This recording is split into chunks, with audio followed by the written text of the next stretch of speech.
And we are live, a special crossover episode of Krunch Time with Katelin and the DawgLand. So wherever you're listening to this, hello, friends. And I'm joined by Jack McCurry, the host of the DawgLand podcast. Jack, how's it going? Going great, Kay. I'm glad we're finally doing this. I'm going to talk about it for like a week, so it's awesome. Crossover edition. So shout out to everybody that listens to her podcast.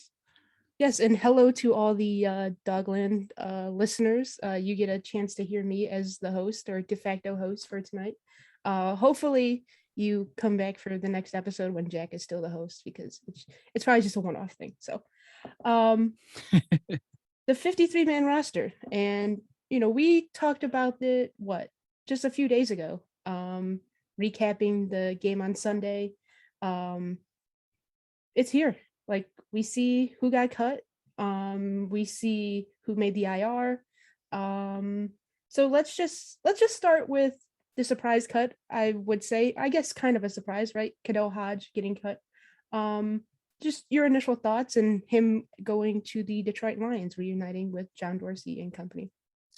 Yeah, it's unfortunate that this was the decision that had to be made, and but this is also the problem, Kay, this is a good problem that we have being a good football team, because when you have to cut a player that's so beloved like a Khalil Hodge, who is a fourth or fifth or sixth wide receiver on most NFL teams, but the dude just makes plays constantly, whether it's as a receiver, whether it's on special teams, the guy just makes plays consistently. And you hate to let a guy like that go. But unfortunately, when it comes down to decisions like this, that's the problem with the Browns, is that they're a good football team. They have to get rid of good football players. I did find it ironic that John Dorsey and the Detroit Lions picked him up and also picked up Austin Seibert. So Dorsey obviously still has some affection for his former players, guys that he either drafted or brought in when he was the general manager of the Browns. So, but you get that when executives go to other teams, they like to bring in their own guys. But hopefully Hodge goes to Detroit and shows everybody, hey, I can be a solid NFL wide receiver. He's reuniting with Jared Goff, who he spent time with in LA. So, hopefully it works out, and hopefully it works out for the Browns that they kept the right receivers. Yeah, and there were some rumors about a potential trade of either Rashard Higgins to the Patriots for Chase Voinovich, the defensive pass rusher linebacker from Michigan. Obviously, none of that really, I don't want to say it was a bunch of nothing, but it did seem like a little bit of, just speculation when it comes to maybe the Browns wanting to keep somebody like Khalil Hodge, who kind of plays, special teams and is, a fairly reliable, pass catcher when called upon. So let's start with, obviously, the quarterbacks they keep two, Baker Mayfield, obviously, and Case Keenum. We talked about this, the last handful of weeks, recapping games, and we talked about it on the DawgLand and the Top Dog podcast. Potentially the whole Case Keenum thing. I never really bought into it. Did you really buy into Case Keenum? I don't want to say being on the chopping block, but somebody who, if a team were to call hypothetically, like the Browns would seriously think about trading him. I thought there was always an outside chance, but at the same time, Case Keenum is so valuable as a backup quarterback. I think it would have taken a very good offer, maybe like a third round pick or a conditional fourth round pick, for the Browns to seriously consider trading him. I know he's making $6 million, and that's a $6 million they could use potentially in a contract extension for a Ward or a Teller or even a Baker Mayfield. But I just think as valuable as he is, and the fact that if Baker goes down for 2 or 3 weeks with an injury, that I think Keenum could come in and the Browns could still click for those 2 or 3 games potentially, then it makes all the sense in the world for them to keep him, as well as Lalletta performed in preseason. Keenum was always going to be the backup. And, we'll probably get into the practice squad guys, but the Browns did bring in a third quarterback, Nick Mullins, the former backup in San Francisco, who I believe, has started a combined 17 games, and he is 5-11 in his career.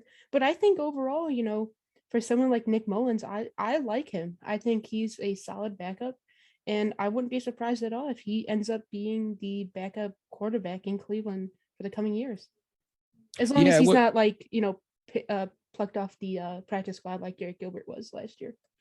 Yeah, absolutely. I think, first of all, Mullins, while he's 5-11, put up some decent numbers. Yeah. Well, when he got the chance to start, 25 touchdowns, 22 interceptions. He's completed almost 65% of his passes. The biggest thing, though, Kay, and I think Stephen Thomas brought it up because I was watching not the same old Browns just prior to us sitting down to record. He's familiar with the offense. Yep. It's the Kyle Shanahan, Kevin Stefanski, Gary Kubiak type of offense. So if Mullins, if he ever got elevated and then, God forbid, he would have to get thrown into a game, he knows the system. They don't have to dumb it down for him. Like, he knows all the calls. He knows the schemes, the personnel packages. He could come in and execute the offense, not as well, I think, as a Baker Mayfield or even a Case Keenum would in terms of his abilities and his traits. But, he could go in and execute it just because he knows the system and the playbook. Boy, are we glad that we have our quarterback, though. Like, we don't have to worry about picking up somebody on waivers, really, or I believe there's only one quarterback even taken off waivers, and it was, I just saw the name too. Will Greer. Took him. Will Greer, yeah. The fact that he's the only one that ended up changing spots, it's kind of funny, but it's also, I think, a microcosm of, like, how if you know a system that you're going to just try to keep your players in that system, you know what I mean? You're going to keep them on the practice squad and have them be your backups. So running back, this is where it was a little interesting, I guess. No surprise really, but obviously Nick Chubb, Kareem Hunt, Dearness Johnson is your running back 3. Demetric Felton is your wide receiver 4/6, running back 4, wide receiver 6. Sorry. And also, Kevin Stefanski announced yesterday that he is going to return kicks along with potentially returning punts. And then the Browns also keep fullback Andy Janovich, who, he's one of the best fullbacks in the league. And even though the Browns don't necessarily utilize a fullback a lot, those handful of snaps that he does contribute with, he excels at. And he plays really great special teams too. Yeah, this room really wasn't a shock. I think we all expected these 5 guys to fill that room. There was the outside chance that they go with Johnny Stanton over Andy Janovich, but you keep Chubb and Hunt. Obviously, they're 2 of the probably top 10 backs in the league. Dearness Johnson showed that he can be a solid back in this league in glimpses. You go back to the Dallas and the Indy game last year. Demetric Felton, everybody loves him and the plays that he made consistently throughout training camp and the preseason. And then, of course, we mentioned Janovich. I don't know how much they'll use the fullback this year, just because towards the end of the year last year, you didn't see much of him. But like you mentioned, Kay, solid special teams contributor, which we're going to need because, special teams is such a vital part of football. And if the Browns want to win in all 3 phases, they obviously need to excel in special teams. And Janovich can be one of those guys to lead that unit. I thought it was interesting. Jake Burns had a nice little thread about, what going over like the tape from Sunday's game. And they had, it was crazy to even think about. They had Felton, Dearness Johnson, and then they motioned Janovich all the way on the outside. That's technically three running backs. And the Browns can get, really creative. And, when you have multiple running backs, they use that Tyreek Hill, kind of motion, like circle motion where they like half motion him. And then, he runs behind the quarterback and, kind of opens up a screenplay for him. My question is, do you think each game day they're going to activate all 5 of those guys? That is going to be an interesting question because obviously you can't have all 53 guys on the roster activated on game day. I think it'll depend on who we play. There could be a game where Felton is activated over Dearness Johnson because Dearness Johnson can also return kicks because he did that last year. But there could be a situation where Johnson gets the nod over Felton or vice versa. Maybe there's a spot where Kevin Stefanski feels comfortable enough. Janovich could be the inactive guy, and they keep all 4 running backs. I just think it might depend on a game day, like who are we playing that week? Like Kansas City, maybe they keep Andy Janovich as an extra blocker and they say, Felton, we're going to go with our veterans here. This is a big time game against the kings of the AFC and the Kansas City Chiefs. But then maybe week 2 against Houston, they go, okay, Dearness, we're going to let the rookie have his shot. Houston, not so great team on paper. We're going to see if we can get this kid some touches and see if he can flourish on special teams and maybe even a little bit on offense. So I think it's just going to be a feel for what Kevin Stefanski thinks would be the best option. But I do not see a scenario where all 5 will all be active on game days. Again, same thing with like the quarterback position. The entire offense is set. I mean, all 11 starters are back. Really the only 2 players of significance you bring in are your rookies in Anthony Schwartz and Demetric Felton. Talking about Anthony Schwartz and the wide receivers, the Browns keep 5: Odell Beckham Jr., Hollywood Higgins, Jarvis Landry, Donovan Peoples-Jones, and then obviously Anthony Schwartz. Again, do you think they ease somebody like Schwartz in, and who do you count on as being that number 3 de facto wide receiver? When it comes to Schwartz, go back to last year. We seen what JoJo Natson was doing. Jet sweeps, be the motion receiver. He could be the number 3 guy on certain packages. I think that's what they're going to do with Anthony Schwartz at first. Just ease him into the role, obviously, because he missed a majority of training camp and preseason with the hamstring injury. I think they're going to continue to ease him in. Don't give him too much. But it won't shock me if towards the end of the season, if in certain packages he comes out and, he is lined up as a wide receiver and they use him as, I think it's the Z in certain packages where he is just the go-to deep threat. Mm-hmm. And they just send him deep on a go route. But I don't expect them to give him too much too soon, just because he's kind of behind the 8 ball because he missed a lot of on-field time with the hamstring injury.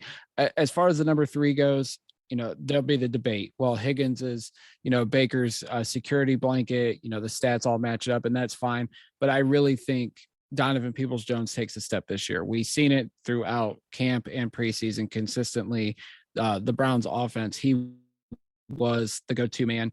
Obviously, you have Odell Beckham and Jarvis Landry ahead of him, as they should be, just because of their track record and their skill set. But I do think Donovan Peoples-Jones will take a step forward this year and emerge to where he could be the number 2 receiver of the future, depending on how Odell Beckham produces, or he could show glimpses of where he could be the number 1 receiver. And I honestly think he has the tools and the traits to be the number 1 receiver of the future, depending on Odell Beckham's future. But if Odell Beckham's here long-term, I don't think you could find a better man to subsequently replace Jarvis Landry, because we're not keeping both of them especially if Beckham flourishes. Donovan Peoples-Jones, I think, has the opportunity, and I think he will, to emerge as the number 2 receiver of the Browns going forward. I'm going to put you on the spot. It is September 1st.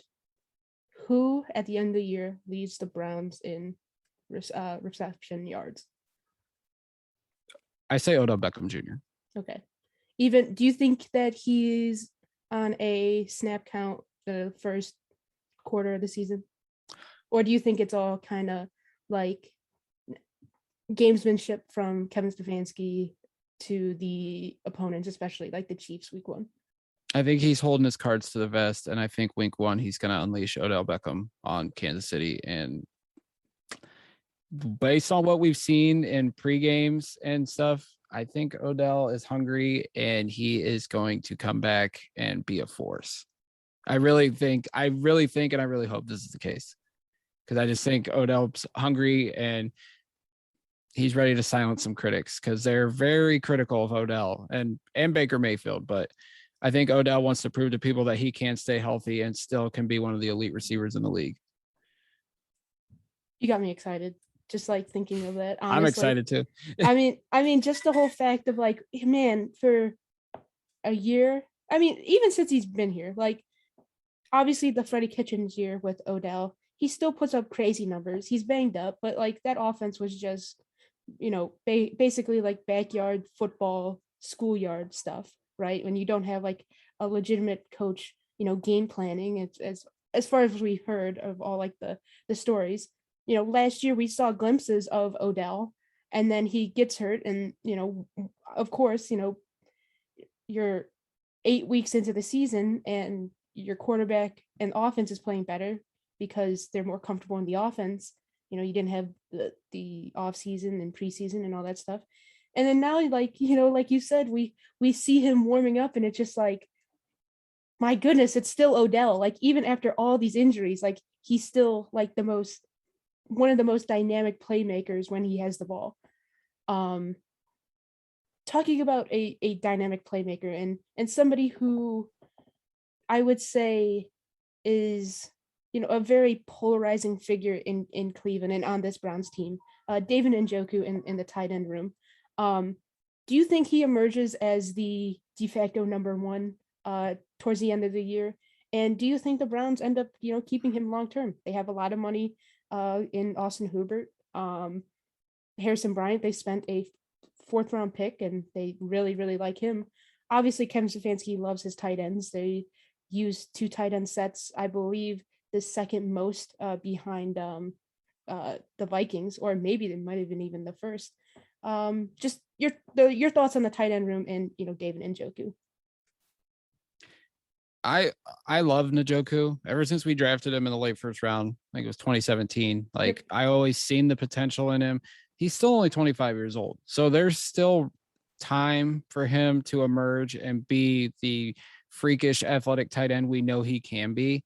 It's just a number of things have to be put together. First of all, he's got to stay healthy because he's had the injury bug the last couple of years, missed 3 games last year, missed the majority of 2019. The other thing is the hands, obviously, although last year, small sample size, he had his best catch percentage of his career at 65.5%. If he can bump that up to like 70%, I think that's solid for him. And, if he can emerge, especially down in the red zone, there is no doubt in my mind that he can jump Austin Hooper as the number 1 tight end. And obviously, like, that would mean if he does that, the Browns are going to have to be put in a situation. Andrew Berry goes, okay, this Austin Hooper was my big free agent acquisition. Do I swallow the dead cap hit and just cut him and, put that money into David Njoku? Or do they just tell Njoku, we appreciate everything you've done. We're going to continue to roll with Hooper as well as Harrison Bryant, and we'll bring someone else in. David, we wish you well. The Browns get a comp pick depending on what he signs for as a free agent. It's going to be interesting to watch. And I do think and hope that Njoku does emerge because, he's gotten a lot of slack throughout his career, and especially over the last year with, changing agents, requesting a trade out of Cleveland. And now he's gone back to his original agent, says he wants to stay in Cleveland. Now he's got to go on the field and produce, because if he goes on the field and produces, I think he's the long-term option at tight end for the Browns. But instead of words, I just need to see action. I needed him to stay healthy, need to see him stay more consistent. And if he does that, I do think he jumps Austin Hooper at some point during the 2021 season. The Browns only carrying 3 tight ends into week 1 as of right now. Is that a surprise to you? Yes and no, because, and someone brought this up, like we talked about Steven Carlson. We all thought he was going to be the 4th tight end this year. He only had 1 catch. Yeah, he's a great blocker. Yeah, he's a great special teamer. Maybe we don't see as many 2 or 3 tight end sets this year. Maybe the Browns expand their personnel packages. Maybe you only see Hooper on some plays, Njoku on some plays, Bryant on some plays. Maybe you don't see 2 or 3 of them at the same time. So if they keep 3 and they only keep 3, I think it's okay. But if they're going to stick to what they did last year and, stick with what made them successful and, win 11 games, win a playoff game, then I would have to think they do add a tight end at some point. Obviously, they signed Jordan Franks to the practice squad, which we'll get to later. But I did find it odd that they only kept 3 right now. So, but like you said, there could be more moves within the next week or so to where they add a tight end. Maybe there's somebody not out there that they really like enough to put on the active roster. But yeah, I did find it curious that there was only 3. Yeah, I thought so too. I mean, just like the fact that they kept 4 all of last year, and then the fact that they did keep somebody like Andy Janovich over someone like Johnny Stanton, who was cross-trained basically as a fullback, as a tight end, that H-back role. And like we talked about, the last handful of weeks, taking a couple snaps at tight end, catching the ball pretty well, even taking a couple carries late in those preseason games. Offensive line, 10 offensive line, which I was a little surprised about, especially with no IR move with Michael Dunn. I thought that was not yet, at least. Not yet, at least. Obviously, you're starting 5: Wills, Batonio, Treader, Wyatt Teller, and Jack Conklin, and then your reserves: James Hudson and Chris Hubbard as your tackles.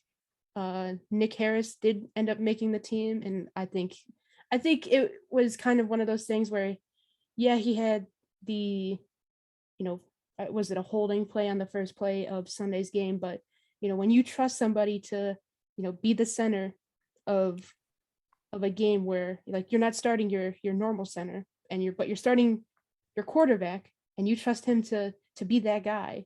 I thought that was really telling and really why I was like, he'll probably end up making the team, and he did. And again, he's a 5th round pick from this regime. You also have to, put that into consideration. Michael Dunn and then Blake Hands, some guy named Blake, rounding out the guard position.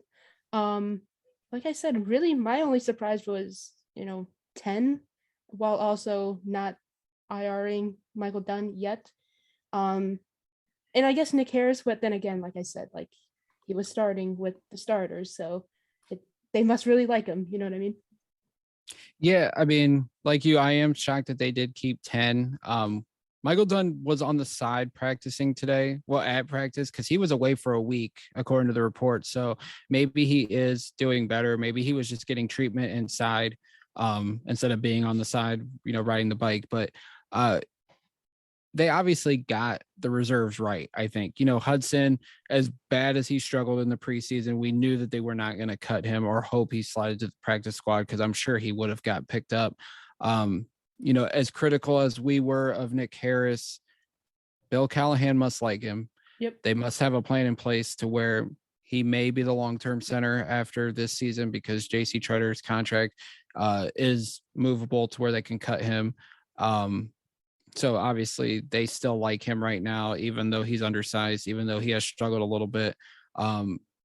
Blake Hance, impressive in the preseason, not only at guard, but at center. So they obviously like him as well. And then Chris Hubbard, we talked about, the possibility of them trading him. But the fact that Hudson has struggled so bad, the fact that both Alex Taylor and Greg Sinnett both went on IR, Chris Hubbard could not be moved, because he is our 6th man and he's the first one off the bench if there's an injury, because he's so versatile and can play tackle and guard. They could not afford to trade him, despite what any offers they may have gotten from other teams. And I think, we talked about this one of the last episodes where, this gives you the opportunity to truly redshirt somebody like James Hudson this year. There's no expectation for him to play at all. I mean, didn't Hans play even tackle last year in that playoff game momentarily? Or was it Michael Dunn? Somebody played left, or somebody played tackle because Conklin got hurt, and then Hubbard was already hurt. I believe one of those guys played tackle too. So who was the tackle that was with us last year? He scored the touchdown in Tennessee. Kendall Lamb.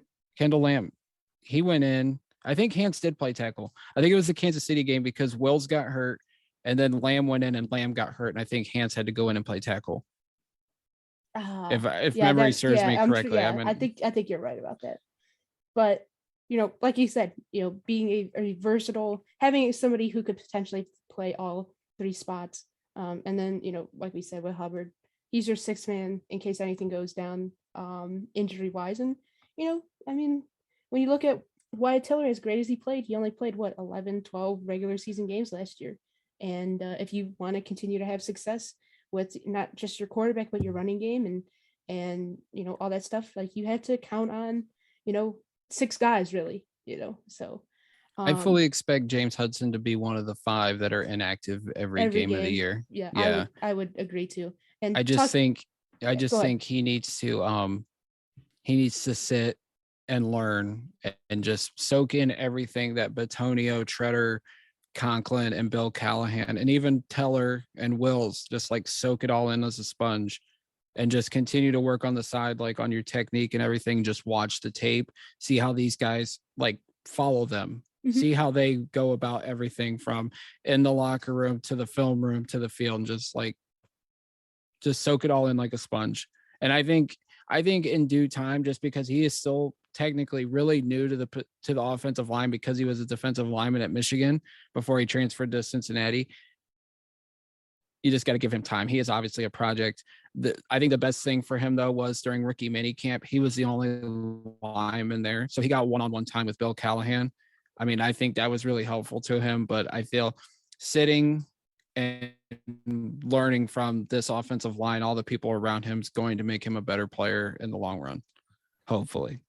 Yeah, I would agree. And this is the best opportunity for somebody like James Hudson. He's extremely raw. There's, again, no pressure to play him.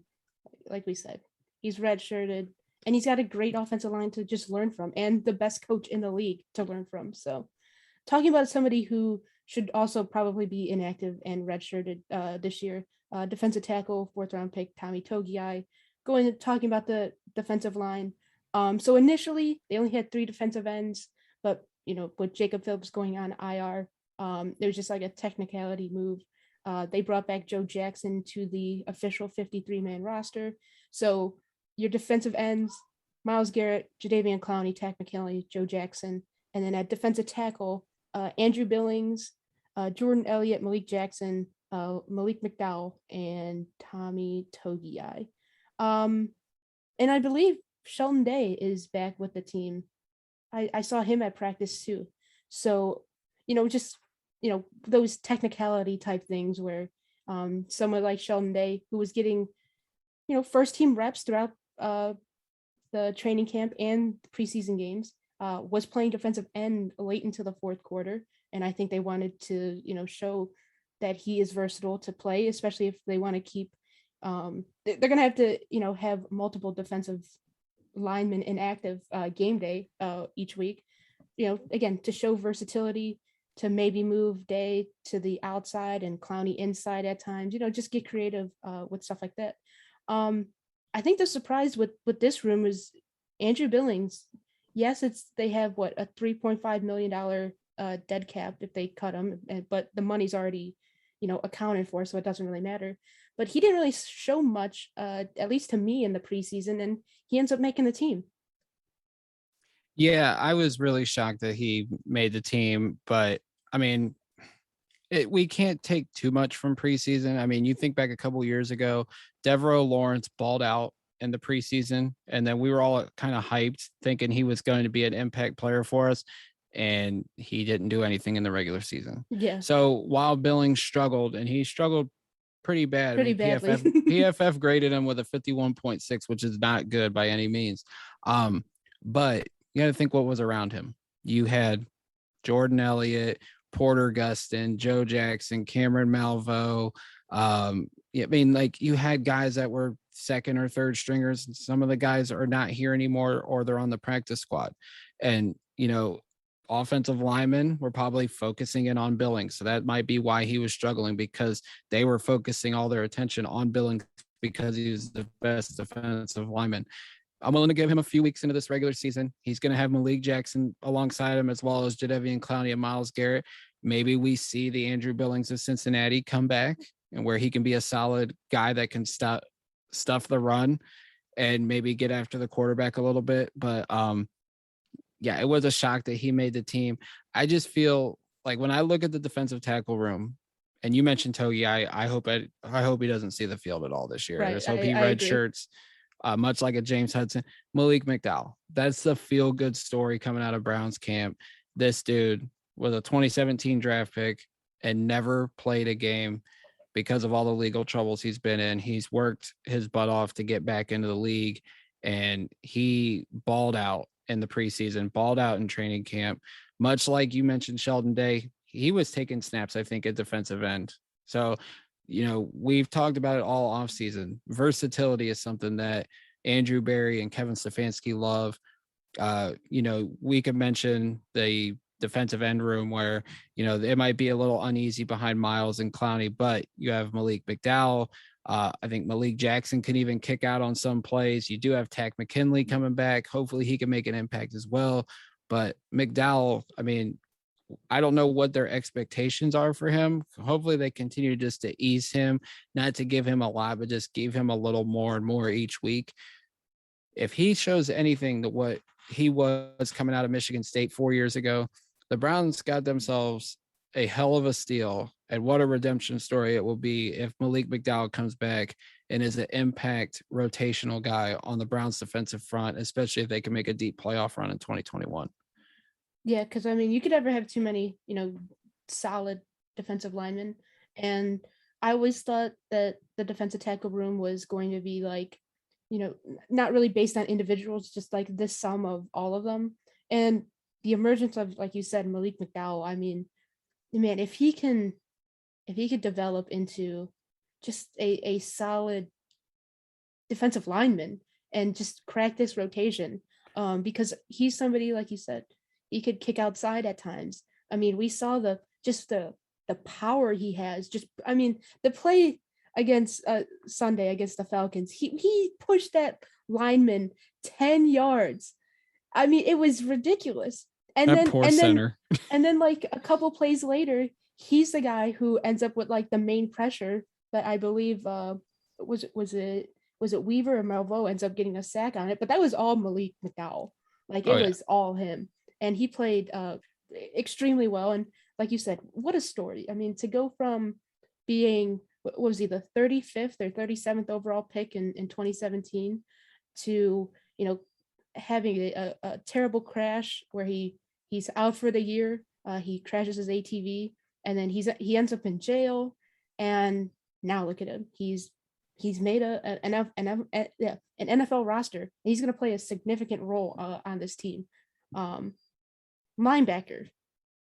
So initially they had 7 linebackers. Jacob Phillips goes to IR.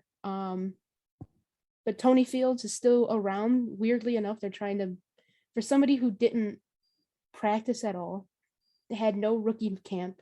They're from, reports, they're trying to get him ready for week 1, which is, I thought was kind of interesting. Obviously JOK makes the team. Malcolm Smith, the savvy vet, we all knew he was going to make the team. Taki, he's just somebody who's really solid. He, plays that third linebacker when you're in your base set. Anthony Walker, the captain of your defense, and to everyone's surprise, I'll be honest, I was very surprised. Mack Wilson making the team. I mean, I was waiting for that cut all day yesterday, but it didn't happen. And apparently, there was some rumors about teams interested in trading for him, and the Browns saying no, it's just kind of crazy. But they must. Here's the thing: he was the camp darling this year, right? At the first 10 days, he ends up playing in the games. Obviously, he unfortunately versus Jacksonville, he gets banged up. First play running down on special teams, so he doesn't play that first game. But game 2 and game 3, he played well into I believe Sunday. He played well into the 3rd and 4th quarter. And I thought that was the writing on the wall. Like if you're not playing like that much, and Elijah Lee, I thought showed you a lot while also playing special teams. I thought the surprise with this linebacker room was Mack Wilson making the team. So Jack, what say you about Mr. Mack Wilson? As I call him, the most overrated 5th round pick in Browns history. Yeah, I mean, you hit all the points with Mac. I mean, he was making play after play in preseason or in training camp, and then we got to the preseason. Like you said, he got hurt, and then he came in the last two games and like didn't wow anybody. But you go look at PFF, which is, because I'm a subscriber there, so I kind of look at the numbers a lot. He doesn't excel in stopping the run, but coverage wise, he graded a 76.2. So there is something to Mac Wilson's game that the Browns like. Obviously, they like him as a coverage guy, a guy that can drop back, cover opposing tight ends, maybe wide receivers that come across the middle of the field. They see something in him. The unofficial depth chart lists him as a starting will over Malcolm, over JOK. I think as the season goes along, obviously we all expect JOK to take that spot away from Mac, but the Browns see something in him. He's been attached to Anthony Walker since Anthony Walker came into town, much like, we talked about Darius Leonard, how much he appreciated Anthony Walker, and how vital it was for his career and what Darius Leonard's ultimately become in Indianapolis. I'm not saying Mac Wilson's going to become the next Darius Leonard, but I mean, if he can become anything, and if he excels in coverage, that's something that the Browns like. And that's where, you have the two linebacker sets. If they put him and JOK out there, that might be a good recipe when in that 4-2-5 defense that we've been waiting for since Joe Woods came to town as the defensive coordinator. I don't know what Mac Wilson ultimately becomes. Obviously, the fans love him here because, he's so social media savvy, and that really doesn't do anything for me. He just tells us we're pretty. Like, that's it. Right. That's all he does. I can't see anything Mac Wilson says because he searched his name when I called him the worst Browns linebacker on the roster and he blocked me. Oh, but my I mean, gosh. but it is what it is. But, I hope Mac, when he gets on the field, I hope he makes plays. That's at the end of the day. If you're making plays on this Browns team, I will praise the hell out of you. But if you're not making plays, I will criticize you on this podcast and run you out of town, because if you're not helping the Browns win, you don't do anything for me, honestly. I just look at his play the last 2 years. Obviously, his rookie year, I mean, there was spurts of like, oh, this guy's super athletic. But then there was also times, like you said, he just does not play the run well. Nope. And then last year, I understand he was dealing with a knee injury all year. But, God, he was just so awful. And it's really that Ravens game where you need him to match up against a Lamar Jackson, against a J.K. Dobbins, and a Gus Edwards, and he just whiffs on open field tackles, and it is just like it's just tough to. I mean, unfortunately, his biggest play was getting Patrick Mahomes hurt. Yeah, and the fact that I don't know the fact that they still consider him a starter, honestly, it doesn't make sense. I'll just be honest with you. It doesn't make sense to me, especially when you have somebody like a veteran like Malcolm Smith, who, I mean, weirdly enough, he graded out like as a top 20 linebacker last year. Yeah. And you still have Mac Wilson. He doesn't really play special teams. I believe it was 4 to 8 snaps last year on special teams. And to keep him over somebody like Elijah Lee, I thought was a little interesting. But Elijah Lee on the practice squad, back with the Browns. So I would say not a quick hook, but I don't feel like number 51 is long for the Cleveland Browns going forward. You would think not. No. You would think not. And the key is not to get blocked by him. Just call him by his number. Just call him 51. That's what I did all year. I go 51's awful. Same thing with 23 last year. He was just awful. The two worst Browns players I've ever seen. I'll be honest with you. It's okay. No, since we're still talking linebackers, what's your expectation for JOK going into the rookie year? So I think they're going to use him in just a bunch of really weird ways and creative ways. I don't feel like he's gonna have a true like position. I feel like he's the defensive version of Demetric Felton. He's somebody who's gonna rush the passer a lot. He's somebody who is going to play a lot of like sub linebacker roles. When the Browns want to go to nickel or dime.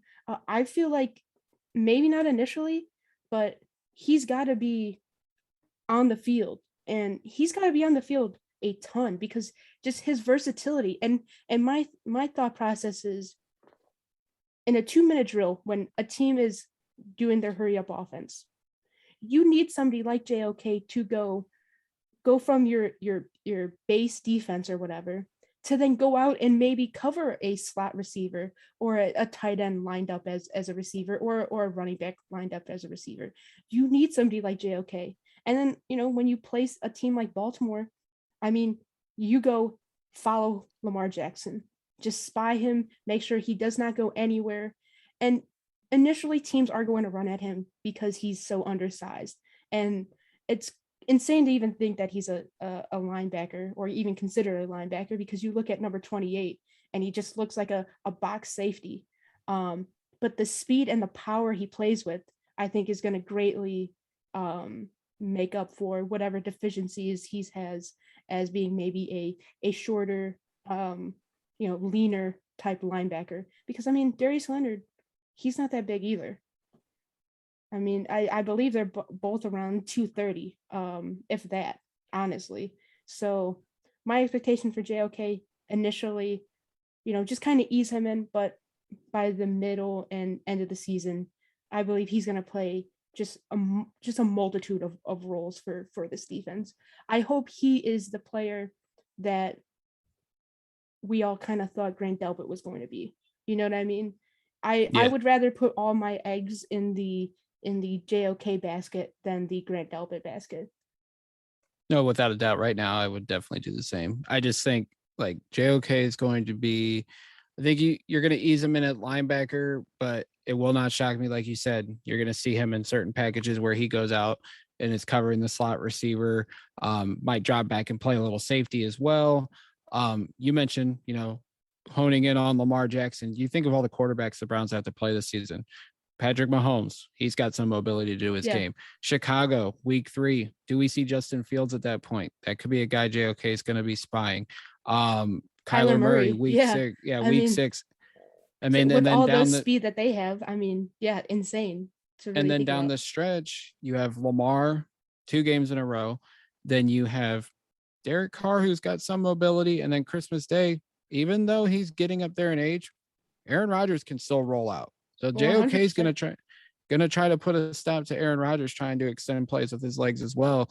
So I think he is going to play a big role in, limiting the mobility of some of these mobile quarterbacks now. But like you said, he's going to do it in a variety of ways. And if he comes on at some point during the season and excels, it will not shock me. Everybody's kind of given the trophy already to Micah Parsons because JOK can do so many different things.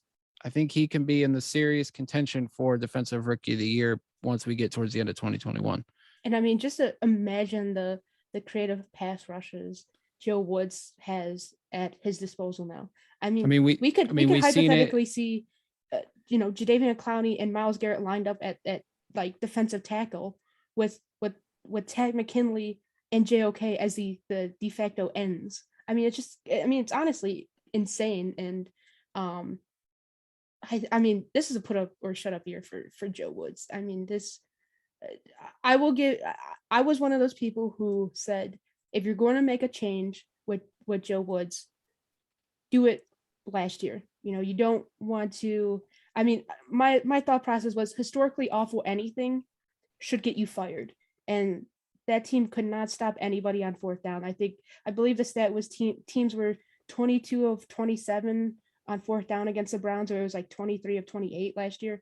I mean, just a ridiculous number of conversions. And it really it seemed like they were getting stops with turnovers. Like that was it. And then we saw them, obviously having to play prevent defense when they'd have these giant leads, but then they'd end up giving it up. But I think it's put up or shut up year for Joe Woods, just because, I mean, you just look at the talent and just like the versatile playmakers that you could put in different positions for this year. Yeah, I think so too. I think, they added, 9 new starters on defense. The talent has obviously upgraded significantly. we've seen what Joe Woods can do with a talented defense. A couple years ago, he's with San Francisco. Now, granted, he was only the secondary coach, but that defense was 5 minutes away from winning the Super Bowl over a great Kansas City offense. Joe Woods knows what it takes to win and to get to the Super Bowl. But I agree with you. It's put up or shut up time. And one last note on the linebackers. The guy that we always keep forgetting in this room, Sione Takitaki, had a great year last year. I think he was one of the top 20 linebackers in the league too. The one thing that was a knock on him last year was his coverage skills. I thought he showed a commitment to improving that. And I thought he played really well in coverage and when he had the opportunity to in preseason. I mean, I don't know where the snaps are going to come for him, but I think if 44 gets out on the field, I think he's going to make that linebacker room look even better this year, because it seems like he went out and tried to improve his coverage skills, and it looked like it was showing in the preseason. So definitely keep an eye on 44. I just like to see the development from, picks that, initially we all thought Taki, kind of a question mark, maybe a reach in the third round. But I mean, like you said, he was like a very solid linebacker last year in a room that was basically decrepit of linebacker play. I mean, BJ Goodson. I mean, the fact that Malcolm Smith at 31 years old graded out as a top 20 linebacker, it's kind of insane to think about. And like you said, Taki, he played well at times. And if maybe he ends up taking, some snaps away from, somebody like Malcolm Smith or something. I mean, I don't know, but it's just like, you don't have to rely on, Taki or Malcolm Smith to the extent like you did last year. And I think overall that's a really good thing. Just one more thing about the linebacker room. Jacob Phillips going on IR after the cut day. Weirdly enough, I mean, not to say I told you so, but I kind of said it is weird that they haven't just IR'd him initially, and they must think he'll be able to play, at least leaving that door open late in December or January. It makes me think that it's not a complete tear of the bicep muscle, because if it was a complete tear, there's no way he's coming back. The fact that they put him on IR, not even after the cut downs, makes me think that it's only a partial tear and he's going to be back at some point. And I just hope that the Browns aren't rushing it. I hope he's not rushing it, because I think Jacob Phillips is talented and I think he can provide something with this linebacker room. I just hope that he's not trying to rush it back to like prove to this coaching staff that it wasn't a mistake drafting, and the front office, that it wasn't a mistake drafting him in the third round, and that, he's 100% when he gets back, and that he doesn't rush it and ruin it and like re-injure something. I just hope he's 100% when the Browns make the decision to activate him back on the roster. But I will say this linebacker room, I think there was a lot of questions going into camp in the preseason about this room, but honestly, I don't have too many questions outside of Mac Wilson, because I like the talent we have and I like the depth that we have. I'm anxious to see what Tony Fields will bring, because like you said at the beginning, we haven't seen hardly anything from him. He did play Sunday, but the Browns obviously have a plan for him and think he can contribute as a rookie. So I'm anxious to see what he's going to bring once he gets out on the field as well. And that's, I mean, to ease somebody like Tony Fields in, that's 3 rookies basically, de facto redshirting at least half of the year. And that's 3 inactive. So really you only have to find 2 more at that point. Cornerback, 6 of them. Obviously, Denzel Ward and Greg Newsom, your starters, along with Troy Hill in the slot. Greedy Williams, AJ Green is your 5th corner, with MJ Stewart as cornerback number 6 / safety number 5, being cross-trained, as you mentioned, the last couple weeks on the podcast. No surprises here, really. Just, again, I always think it's hilarious talking about Greg Newsom. For somebody who the Browns got, I mean, what a steal Greg Newsom was. Like, there was no way I thought he was dropping to 26, let alone being passed up by the Titans, let alone, but let alone just, again, like I said, being 26 and being the 3rd or 4th cornerback taken in the draft. I didn't think he was, cornerback 4. but the fact that for a first round pick, there's not this crazy expectation, because it's almost like the Browns got such a great steal with JOK. All the hype is around JOK that Greg Newsom is just like waiting in the rings, like, yeah, I'm just gonna do my job and just be a solid player. And really, there was really no question marks when it came to like how he played in college. I mean, he was, one of the best just pure coverage corners, and played a versatile role at Northwestern. Maybe the talent wasn't going against like not everybody, like you're not going against the SEC, but Ohio State had, I mean, the best wide receiving core, and he did a pretty good job, locking them down. I mean, it basically took Ohio State not throwing the ball against Northwestern in that Big Ten championship game, right? So, my question is just your expectations for Greg Newsom. Do you think he starts week 1 across from Denzel Ward, or do you think, and then also, what is your expectations with somebody like Greedy Williams, a former second round pick? With Newsom, he had his ups and downs in the preseason, which arguably that's not surprising. Obviously, with Denzel Ward not playing, he's going to get the most of the attention as being the top corner. The expectations for him, obviously, he's going to have Denzel Ward, Troy Hill, and Greedy Williams to lean on. The pressure won't be too much on him. The pressure is not on him from the media because all eyes have been on JOK as a rookie. So, I mean, that's got to be good for Newsom. He can just go out and do his thing and work and not have to worry about the media scrutiny for being the top draft choice. I think he'll have his ups and downs. Obviously, the competition does get stronger, much like you say, jumping up to the NFL. He didn't face slouches in the Big Ten. You mentioned the Ohio State receivers. You got to think of Nico Collins at Michigan, Rondale Moore out of Purdue. Trying to think, there might have been a couple other guys, but I mean, the competition level obviously does increase. I mean, week 1 against Kansas City, he's going up against potentially Tyreek Hill, Mecole Hardman. There might be a situation where he goes down the slot and might have to cover Travis Kelce for a play. So I expect him to have his ups and downs. The talent is obviously there. We've seen what Denzel Ward did as a rookie, so it will not shock me if Greg Newsom has a solid rookie campaign. And I think that's the expectation, especially as the number 2 corner. He doesn't have to worry about being the number 1 corner. As for Greedy, I just hope he stays healthy. He's still in a scheme that doesn't really fit him. Mm-hmm. And I've heard Jake Burns say this as well. So I just wonder, how long is Greedy going to be here? And I say that I do think he'll be here throughout the season. The fact that he'll be in a limited role might be good for him because he can ease into this system and try to get more comfortable in it. But at some point, maybe they look to trade him during the season for something else they need. The only problem is you're going to rely more than on Troy Hill as the cornerback 3. Obviously, he's going to be in the nickel. That's his prime role. But then are you going to lean more on an AJ Green, on an MJ Stewart? Do they bring somebody else in off the street? Gary and Conley, a guy that they were interested in free agency, is still on the market.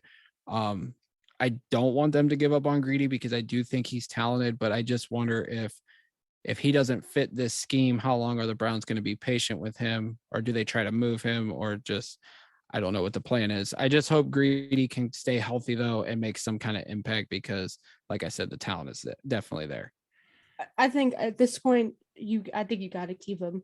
I mean, durability is the one thing that's always been an issue with corners. And I mean, your number 1 guy, Denzel Ward, he's awesome when he's on the field.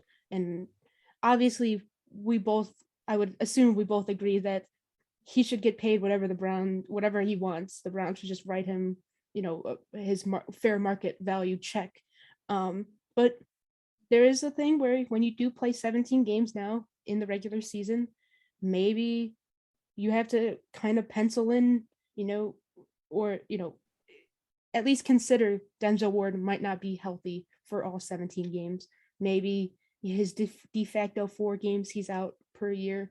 He was already out with, just, what was it? Just soreness or cramping or a hamstring Yeah, they injury. just said soreness. I don't know what it was. It's just one of those things where maybe maybe it's gamesmanship. Who knows?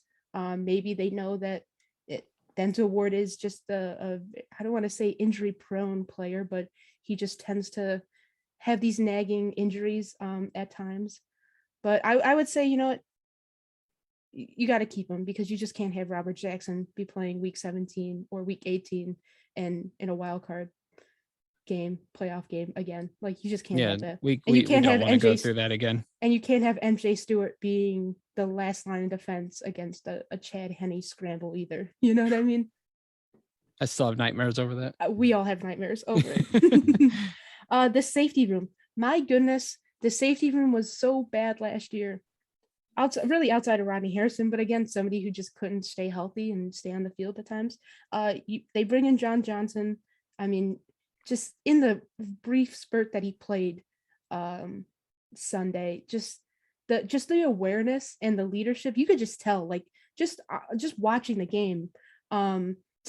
He made one tackle, and it was just a tackle where I believe the ball was thrown like 2 yards in front of the first down marker, and he was able to stop him. And they challenged the play. They ended up punting on 4th and inches in the preseason. Interesting thought there. What's his name? Smith. Arthur Smith. Arthur Smith. Yeah, kind of interesting. But hey, you don't want to show anything, just punt it away, I guess. But it's just the whole fact of just the instinct and the leadership John Johnson plays with. Grant Delpit, again, another question mark, and I'll have a little rant about Grant Delpit in a little bit. And then rookie Richard Lecount as your 4th safety. Just your thoughts on the safety room. Really no surprises. Maybe I thought, Moffitt was somebody who played a lot of the strong safety role in the preseason, so I thought maybe he would be, make the team as, just kind of an insurance policy for Grant Delpit, being that, and quite frankly, Ronnie Harrison too. I mean, let's be for real. But like I said, they cross-trained MJ Stewart. MJ Stewart also played a ton of special teams, so that's probably why he got the nod. But I'll shut up now. Your thoughts on the safety room? Yeah, I mean, on paper, it's a talented position group. Obviously, John Johnson, the major free agent acquisition this year.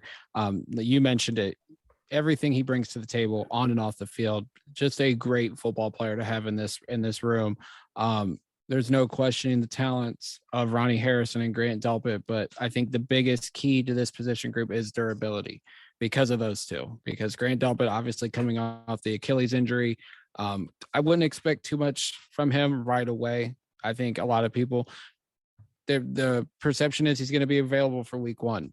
Who knows what he's going to do? Is he going to be in a limited role? I don't expect him to go full dime just yet. I think he needs to get his feet wet, get used to the game speed of the NFL, because he hasn't played in a game yet. And then obviously Ronnie Harrison, his injuries, and they're like Denzel Ward. He's not injury prone. You just have these soft tissue injuries that flare up consistently for him, much like a Denzel Ward. But obviously this is contract year for Ronnie Harrison. He's going to want to stay healthy and be productive to try to get that big payday next year in free agency. So durability is going to be the biggest key to the safety position. Richard Lecount had a great preseason. Don't expect him to do too much. He'll be an impact guy on special teams. You might see him in situations that Delpit's not ready to go. You could see Lecount as the 3rd safety just because he played well. The coaches seem to like him. And then we mentioned MJ Stewart. He's been cross-training. He could be the 3rd safety, I think, in certain situations, just because I don't think we will see the full Delpit experience until about midway through the season, barring any injuries unforeseen.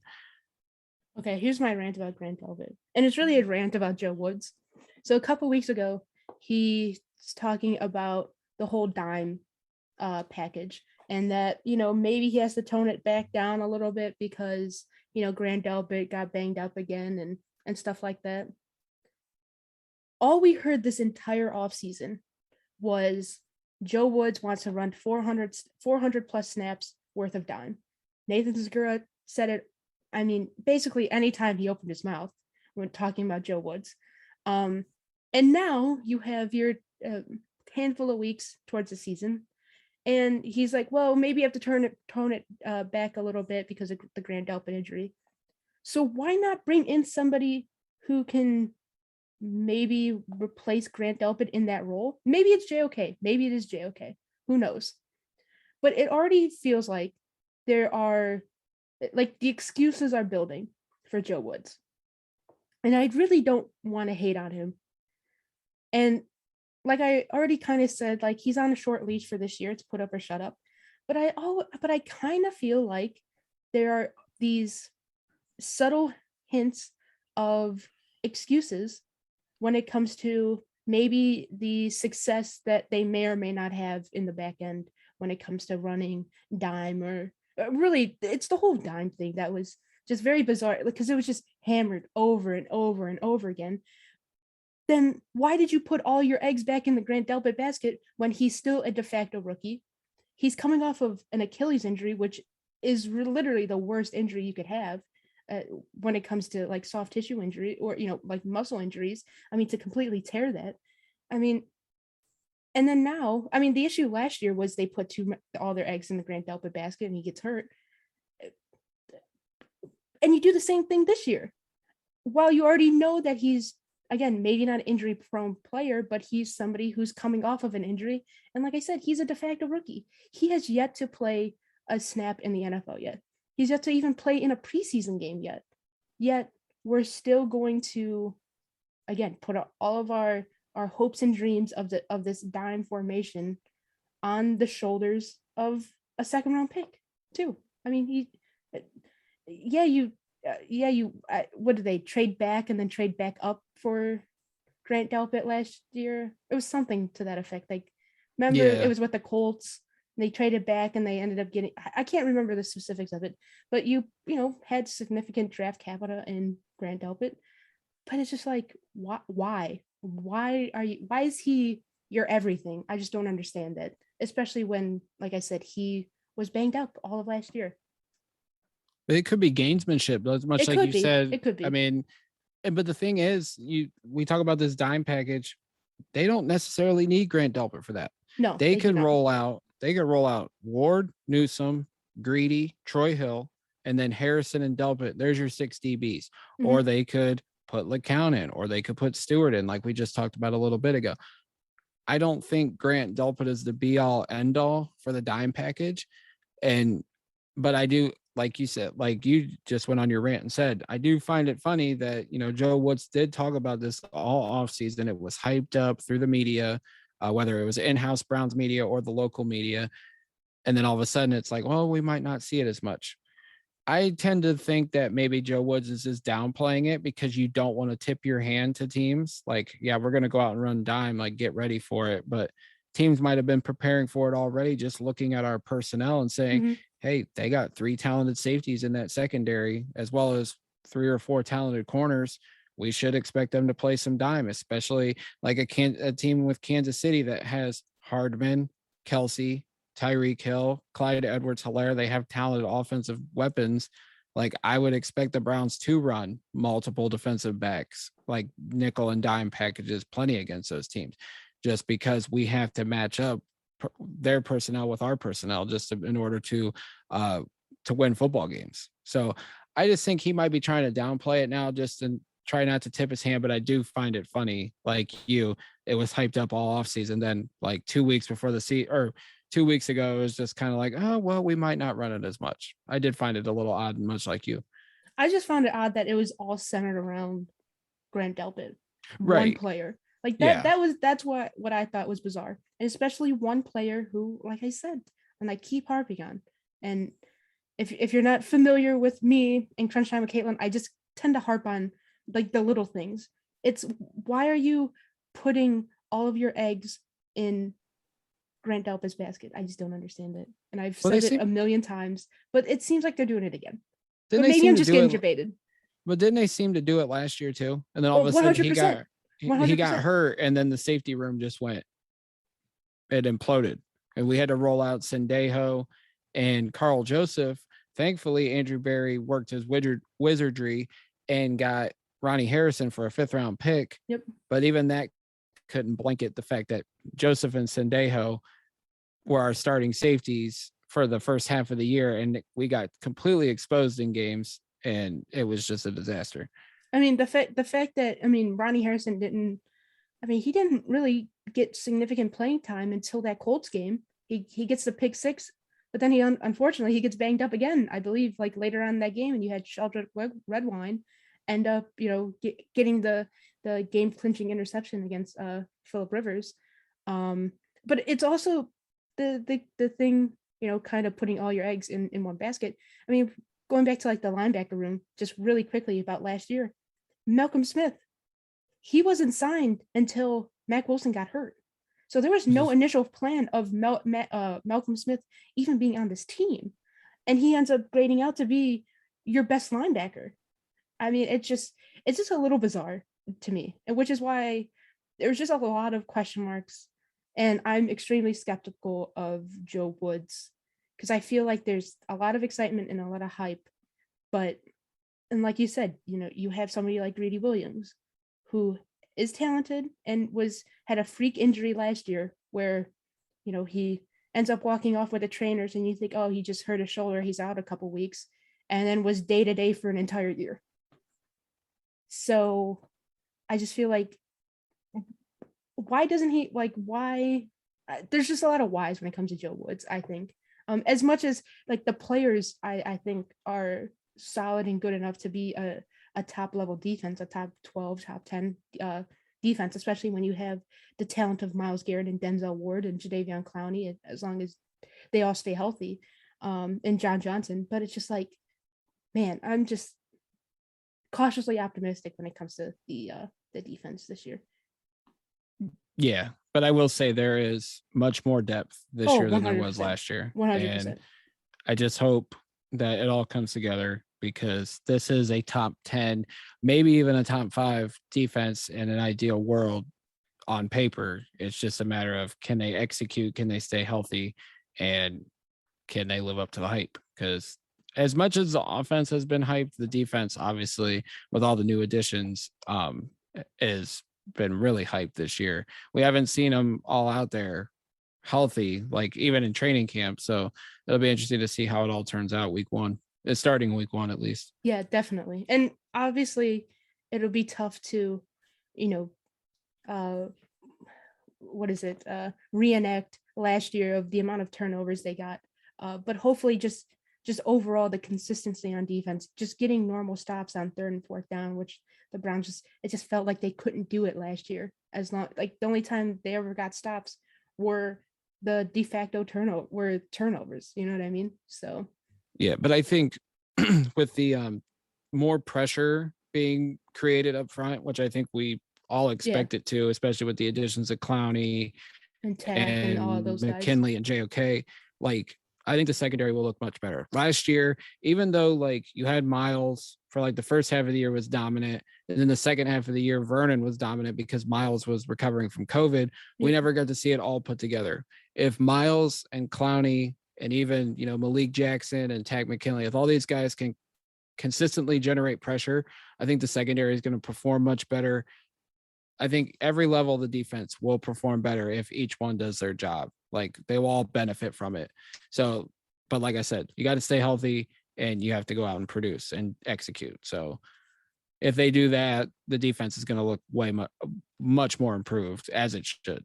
Yeah. And it's just unfortunate, the last just 2 years, that we never saw peak Myles Garrett and peak Olivier Vernon at the same time. And I think we will see that with Jadeveon Clowney and Myles Garrett.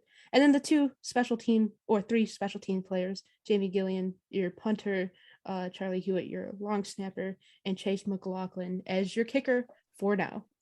That is really the only question mark. But, as somebody who he's kicked the entire offseason at the stadium, they're going with McLaughlin for now. And I would think that they would bring in a kicker for the practice squad just in case. Yeah, well, I dubbed him Chase McLovin in the Not the Same Old Browns chat tonight. So we're going to go with Chase McLovin from now on, because no one knows if it's McLaughlin or McLaughlin. So we're just going to, we're dubbing him Chase. I thought it was go ahead. McLaughlin, like Sarah McLaughlin. That's what I thought, but no one really knows the correct pronunciation yet. But yeah, I have to think they're gonna add a kicker in the practice squad. They did it last year. Matt McCrane was the practice squad kicker all season, and I think they need to just because of COVID purposes. Um, you know, McLaughlin was consistent throughout camp. He barely missed a 57-yarder Sunday night against Atlanta. Thing was, he missed an extra point. That was a weird one, though. That was a weird one. Yeah, and that went yeet all the way to the right. Yeah, when they was lined up to the left. Yeah, Andy and Steven and Mac Robinson was on with them. They all said like it was a weird kick. So that was something that, hopefully doesn't happen again. But there's a ton of kickers out there on the market right now. A ton. Dan Bailey, Zane Gonzalez is out there, former Browns kicker. Steven Gostkowski's out there. Randy Bullock, because the Lions went with Austin Seibert because they had both Bullock and Zane Gonzalez, and they went with Seibert, so that's interesting. Obviously, the Dorsey connection's there. Joey Sly is out there. Nick Novak, there's a ton of kickers. Right? I think, Nick Novak. Nick Folk is on the Patriots practice squad. That's what it was. If the Browns really want him. Yeah, that's what I meant. I think there's a Nick Novak, though. I believe there was too. But I feel like, and Matt McCrane is still out there. He was with the team up until they signed McLaughlin, and they cut him earlier this year. So I would have to think they're going to bring somebody in because COVID, and McLaughlin's been with like 4 or 5 teams, so he's not an established, proven NFL kicker yet. So, but I'm okay with him going for week 1, and then we'll just kind of take it on a week by week basis. Well, Jack, you have the list for the practice squad, guys. We could kind of quickly go through this because it's already been an hour and a half of this podcast, going through the entire 53. Let's finish off with the extra 16 players, or however many they have as of right now, as of 9:00 on Wednesday evening. So they kept the majority of the guys in-house. They signed Jamarcus Bradley, Sheldon Day, Jordan Franks, Porter Gustin, John Kelly, Elijah Lee, Javonte Moffitt, JoJo Natson, Johnny Stanton, and Curtis Weaver. They signed Nick Mullins, which we talked about in the quarterback room. And then they signed Jordan, I think his name's Steckler or Streckler. He was with Houston during the preseason. I think he is a versatile offensive lineman as well, so he could play tackle and guard. So they have 12 guys, 4 spots open. I would have to think one of those is definitely for a kicker, but it's good that they kept most of their guys that were with the team during training camp in the preseason. Do you think any of those guys end up?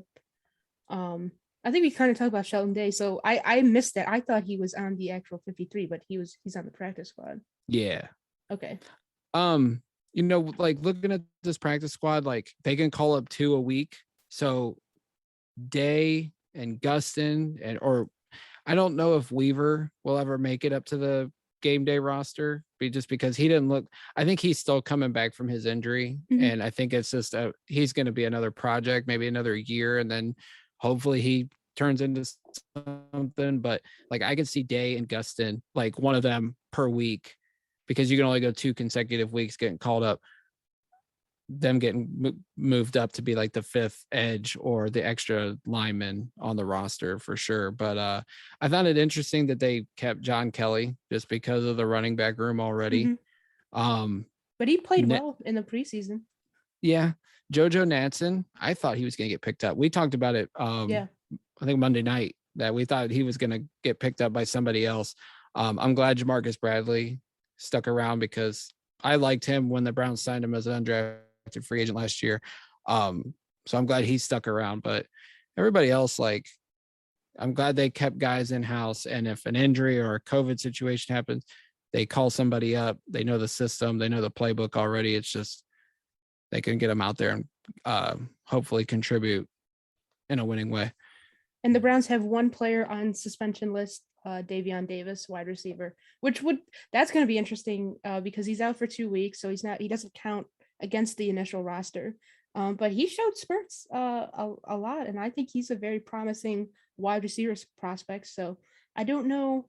I don't know if he makes the initial, 53 when he comes back, but man, he's a very interesting prospect going forward. Yeah. He really balled out in camp and in the Yeah. preseason. Like he was catching everything, much like a Jamarcus Bradley. Like this is a guy that could be a part of the team going forward. He knows the system. He was with Stefanski back in the Minnesota days. Um, it'll be interesting if he comes back. Does he get put on the roster? Do they cut him? They obviously have 2 weeks to settle things out, but what do they do with him? I think is like the ultimate question. Do they keep him? Do they cut him and hope he slides to the practice squad? Do they put him on the active roster and let somebody else go? This is going to be an interesting debate. And I feel like if they just cut him and let him walk, you're going to see angry Browns fans because, you know, they grew attached to him. He was the camp legend for the 2021 season. That's for sure. Yeah. And I know this is like a crazy comparison, but when I was watching him play, man, he's got some like Antonio Brown in him, an undersized guy where he could go up high point of football, isn't afraid of putting his head down and going through contact. But for, I would say, I don't know how tall he is specifically, but he looks like a little bit of an undersized receiver, maybe at like 5'10", 5'11", that he could go up and, he could obviously go up in high point of football. He has an insane catch in college that if you haven't checked it out, like you just look up Davion Davis college catch on YouTube. And then obviously the game, Jacksonville, when he goes up and he catches that fade route that from Kyle Laletta. Just insane. I got to look up if he has some combine numbers or something because he seems to have a very strong athletic background, and the vertical jump has to be he must have jumped out of the roof when he did that because it was just, he does seem to like get to that high point and just make big catches. So it's insane. And he only played at Sam Houston State in college, which their greatest product was Josh McCown. So just, but it's gonna be interesting to see, like, can he play special teams? If he does, people don't want to have this debate, but Rashard Higgins, like, he's the fourth receiver now, in my opinion. Like, if he can't play special teams, this was my thing with him and Kadero Hodge. Even though, like, I love Higgins and what he's done with the team over the last 3 or 4 years, he's not a special team. He doesn't do everything. He's not the best blocker. He doesn't play special teams. He has a great chemistry with Baker, and I'm not taking that away from Higgins, but, like, I would have rather kept a Kadero Hodge because he can do everything. Yeah. And I just wonder, like, do they have a plan for Davion Davis? Like, maybe interesting to see once his suspension's up what the plan is for him going forward. Well, Jack, an hour and a half podcast breaking down the 53, the crossover episode between Krunch Time with Katelin and the DawgLand podcast. Two worlds colliding as we embark on this 2021 season for your Cleveland Browns. But that was a pretty good episode, Jack. It's been a blast, and we are only 11 days away from the opener. Yeah, crazy. 11 days from the opener. Thank God for college football this weekend, because that'll help ease the burden without NFL Thank goodness football. for Ohio State tomorrow. Yes. Whew. Thank goodness. It's going to be fun. Jack, you want to shout out your Twitter and all that fun stuff, and then I'll shout out mine for the DawgLand listeners and all that fun stuff. Yeah, absolutely. You guys can follow me on Twitter at Jack McCurry08. The DawgLand podcast is wherever you get your podcasts. You guys can follow us on Twitter at the DawgLand. We're also on Facebook. Just search the DawgLand, find us, like us. And if you do listen to us on Apple Podcasts, leave us a review. I'm not going to beg for a 5-star review. Just leave an honest review, and we're open to any criticism or feedback. So, Kay, this was a blast. Hopefully we can do this in the future. I think we are definitely going to be able to do this in the future going forward. And you can follow me on Twitter at Katelin Noscle. That is Katelin, Katelan, Nose, KNOWSCLE. If you're listening to this on the DawgLand, you can follow my podcast, Krunch Time with Katelin, on all the podcasting apps and whatnot. All of them are in my links on my Twitter. I also have a baseball podcast, Lead Off Talk, a weekly baseball podcast. So if you like baseball, it's a casual, fun conversation. It'll be an episode. I believe we're recording tomorrow, so it'll be around. So yeah, and I think that'll do it for this episode, the crossover episode between our two podcasts. And as I always end these podcasts, friends, take it easy.